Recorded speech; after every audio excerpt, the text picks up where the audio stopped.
বাংলাদেশের সমরাস্ত্র তৈরির প্রকল্প বিগত 15 বছর যাবৎ ভারতের আপত্তির কারণে থমকে গিয়েছিল। সমরাস্ত্র ক্রয়ের ক্ষেত্রেও ছিল কচ্ছপ গতি। এখন থেকে ভারতের সঙ্গে বাংলাদেশের সম্পর্ক তলানিতে পৌঁছাতে যাচ্ছে, যার ফলে সেই সমরাস্ত্র কারখানাগুলো আবারও আলোর মুখ দেখতে যাচ্ছে। अस्सलाम वालेकुम व्यूअर्स, मैं हूं एहसान खान और आप देख रहे हैं यूट्यूब चैनल एहसान रिएक्शन विद एहसान। बांग्लादेशी मीडिया की ये वीडियो बड़ी इंटरेस्टिंग है और मैं समझता हूं कि जो काम भारत नहीं करना चाहता था वो अब बांग्लादेश ने कर दिया है। भारत किस तरह से शेख हसीना के जरिए बांग्लादेश की नेवी को बड़ी बड़ी जो डील करना चाहती थी, बांग्लादेश की नेवी यानी बैरक्टार TB2 ड्रोन लेना चाह रही थी बांग्लादेश की नेवी, कामाकाजी ड्रोन लेना चाहती थी बांग्लादेश की नेवी अपनी किस्मत बदलना चाहती थी, लेकिन शेख हसीना जो उनकी पपट थी वो नई डील साइन करने नहीं होने देती थी। वो बड़े बड़े जो बांग्लादेश की नेवी चाहती थी हम अपने इक्विपमेंट्स लें, जिस तरह से मैंने आपको बताया, वो नहीं लेने देती थी, क्योंकि बे ऑफ बंगाल पे जो भारत है वो नहीं चाहता था कि कोई और ताकत बढ़कर हमारे सामने आए। वो चाहते हैं कि भारत ही सबसे बड़ी ताकत सबको नजर आए और हमारे मुकाबले में हम या बांग्लादेश या कोई और नजर नहीं आना चाहिए।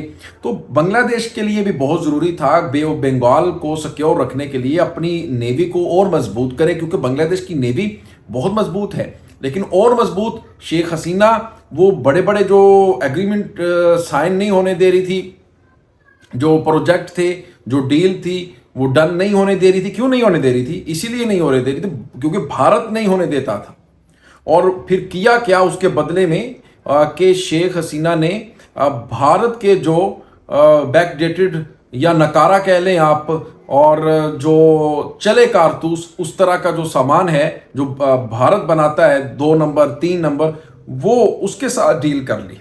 यानी शेख हसीना ने बजाय इसके कि जो बांग्लादेश की नेवी चाहती थी उसके ऊपर उनको चाहिए एग्री करना चाहिए था। फिर अब हुआ क्या, 1 महीना पहले तो बड़े अच्छे ताल्लुकात थे भारत के साथ बांग्लादेश के, लेकिन अब जाहिर बात है शेख हसीना की हुकूमत ख़त्म हो चुकी है। डॉक्टर यूनुस इंटर्न गवर्नमेंट के जो चीफ एडवाइज़र वज़ीर आज़म के तौर पर काम कर रहे हैं, उनकी हुकूमत है, और उन्होंने आकर जो शेख हसीना ने बैकडेटेड और नकारा किस्म की डील कर रखी थी 2 नंबर 3 नंबर बांग्लादेश नेवी के लिए जो सामान ले रहा था यानी भारत के साथ, वो उसको रिज्यूम कर दिया दोबारा से। जो बांग्लादेश नेवी चाहती है, यानी बांग्लादेश नेवी चाहती है हम TB2 ड्रोन लें बैरक्टार, बांग्लादेश नेवी चाहती है हम कामाकाजी लें ड्रोन। अब वो उसको डील को दोबारा बांग्लादेश की जो नेवी उसकी किस्मत मैं कहूंगा कि खुल चुकी है, कि उसको कहा कि भाई आप खुलकर जो दिल करता है ले, लेकिन भारत से आपने नहीं लेना। आइए व्यूअर्स ये वीडियो देखते हैं, बहुत इंटरेस्टिंग वीडियो है। 3, 2, 1 एंड क्यू, आखिर तक वीडियो देखिएगा। বাংলাদেশের সমরাস্ত্র তৈরির প্রকল্প বিগত 15 বছর যাবৎ ভারতের আপত্তির কারণে থমকে গিয়েছিল। সমরাস্ত্র ক্রয়ের ক্ষেত্রেও ছিল কচ্ছপ গতি। এখন থেকে ভারতের সঙ্গে বাংলাদেশের সম্পর্ক তলানিতে পৌঁছাতে যাচ্ছে, যার ফলে সেই সমরাস্ত্র কারখানাগুলো আবারও আলোর মুখ দেখতে যাচ্ছে। সেই সঙ্গে আধুনিক সমরাস্ত্র ক্রয়ের ক্ষেত্রেও ভারতের আর কোনো আপত্তি মানা হবে না। ভারতের আপত্তির কারণে বাংলাদেশ সেনাবাহিনীর লং রেঞ্জ অ্যাটাক ড্রোন ক্রয়ের চুক্তিও বাস্তবায়িত হয়নি। এবার লং রেঞ্জ অ্যাটাক ড্রোন আসবে তা এক প্রকার নিশ্চিত করে বলা যায়। বাংলাদেশ সেনাবাহিনী লং রেঞ্জ অ্যাটাক ড্রোন ক্রয় করবে, বিষয়টি অফিসিয়ালি নিশ্চিত করেছে প্রতিরক্ষা দপ্তর। কিন্তু প্রশ্ন হচ্ছে কতটা শক্তিশালী হবে সেনাবাহিনীর অ্যাটাক ড্রোন, বিশেষ করে পার্শ্ববর্তী দেশ ভারত এবং মিয়ানমারের বিরুদ্ধে কতটা কার্যকরী ভূমিকা পালন করবে। প্রতিরক্ষা দপ্তর নিশ্চিত করেছে আগামী অর্থবছরের মধ্যে long range attack drone order করবে। সুতরাং 2025 সালের জুলাই মাসের মধ্যে long range attack drone order করবে। বর্তমান বিশ্বে হাতে গোনা কয়েকটি দেশ লং রেঞ্জ অ্যাটাক ড্রোন নির্মাণ করে। দেশগুলো হচ্ছে রাশিয়া, মার্কিন যুক্তরাষ্ট্র, তুরস্ক, ইসরায়েল, চীন এবং ইরান। তবে বাংলাদেশের পক্ষে সকল দেশ থেকে লং রেঞ্জের অ্যাটাক ড্রোন ক্রয় করা সম্ভব নয়। বিশেষ করে মার্কিন যুক্তরাষ্ট্রের লং রেঞ্জ অ্যাটাক ড্রোন অনেক ব্যয়বহুল। পৃথিবীর সবচেয়ে ধনী দেশ কেবলমাত্র এই সকল অ্যাটাক ড্রোন অপারেট করে, সুতরাং বাংলাদেশ সেনাবাহিনী তা ক্রয় করবে না। একই সঙ্গে ইসরায়েল থেকে অ্যাটাক ড্রোন কিনবে না। বিশেষ করে রাশিয়া এবং ইরান থেকেও অ্যাটাক ড্রোন কিনবে না বাংলাদেশ প্রতিরক্ষা দপ্তর। বাংলাদেশ রাশিয়া এবং ইরানের সমরাস্ত্র ক্রয় করলে নিষেধাজ্ঞায় পড়বে। সেক্ষেত্রে 2টি দেশ থেকে লং রেঞ্জের অ্যাটাক ড্রোন ক্রয় করতে পারবে বাংলাদেশ সেনাবাহিনী। একটি তুরস্ক, অপরটি হলো চীন। লং রেঞ্জ অ্যাটাক ড্রোনের কমব্যাট রেঞ্জ হয় 300+ কিলোমিটার। বাংলাদেশের অবস্থান থেকে চীনের CS-5 এবং তুরস্কের আকিঞ্চি অ্যাটাক ড্রোন প্রধান প্রতিদ্বন্দ্বী। তাই নিশ্চিত করে বলা যায় এই দুইটির একটি হতে যাচ্ছে বাংলাদেশ সেনাবাহিনীর পরবর্তী attack drone. Akinci attack drone Bayraktar company তৈরি করে থাকে। এর ফেরি রেঞ্জ 7500 কিলোমিটার, তবে কমব্যাট রেঞ্জ 1500 কিলোমিটার পর্যন্ত। অস্ত্র বহনের সক্ষমতায় পৃথিবীর অনেক ড্রোন থেকে আকিঞ্চি অ্যাটাক ড্রোন এগিয়ে থাকবে, কেননা 1300 কেজি মিসাইল অথবা বোমা বহনে সক্ষম।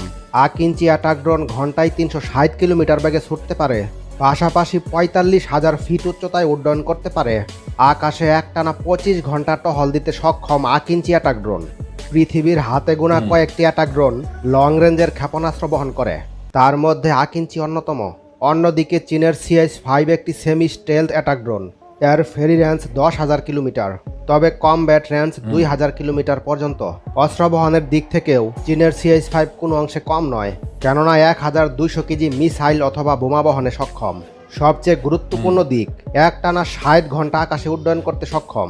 চীনের CS-5 অ্যাটাক ড্রোনের উৎপাদন মূল্য 20 থেকে 30 মিলিয়ন মার্কিন ডলার, তবে সম্পূর্ণ প্যাকেজ সহ এর বিক্রয় মূল্য হবে 50 মিলিয়ন প্লাস ডলার।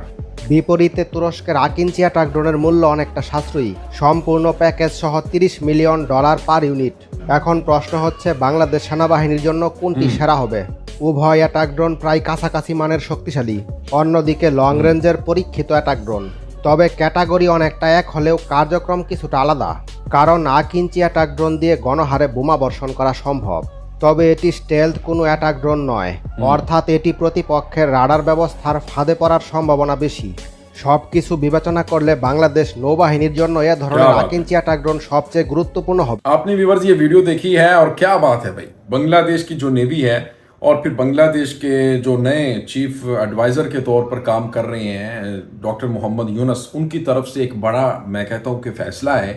और उन्होंने कह दिया है कि बांग्लादेश की जो नेवी चाहती है जो बैरक्टार TB2 ड्रोन ले और कमाकाजी ड्रोन ले, लॉन्ग रेंज के ड्रोन ले, अपनी नेवी को मजबूत करे, ताकि अगर कल कोई हमला कर दे भारत बे ऑफ बंगाल, देखिए बे ऑफ बंगाल के अंदर बहुत ज़्यादा गैस है, बहुत ज़्यादा ऑयल है। काफ़ी बार ये आए हैं, यानी म्यांमार भी आया, भारत भी आया, जो बांग्लादेश है उनके पानियों में घुसने की कोशिश की है, वहाँ पर आकर ये ड्रिल करते रहे हैं गैस को, ऑयल को। लेकिन फिर जो बांग्लादेश की नेवी है वो आई, उनको वहाँ से निकाला, यानी उनका जो वहाँ पर आकर जो करना चाहते थे वो करने से उनको रोका। अब बांग्लादेश चाहता है कि अपने पानियों की हिफाजत करे, अपनी नेवी को और मजबूत करे, लेकिन भारत नहीं चाहता कि जो बांग्लादेश की नेवी है वो मजबूत हो, वो स्ट्रॉन्ग हो और हमें मतलब टफ टाइम दे सके। यानी भारत ये नहीं चाहता कि वो हमें टफ टाइम दे। तो आपको व्यूअर्स इसके बारे में जो भी लिखना है कमेंट सेक्शन में जाइएगा, बताइएगा। अगर आपके पास कोई इसके बारे में मालूमात है तो वो भी हमारे साथ ज़रूर शेयर कीजिएगा। मिलेंगे इंशाल्लाह नेक्स्ट वीडियो में, तब तक के लिए अल्लाह हाफिज़।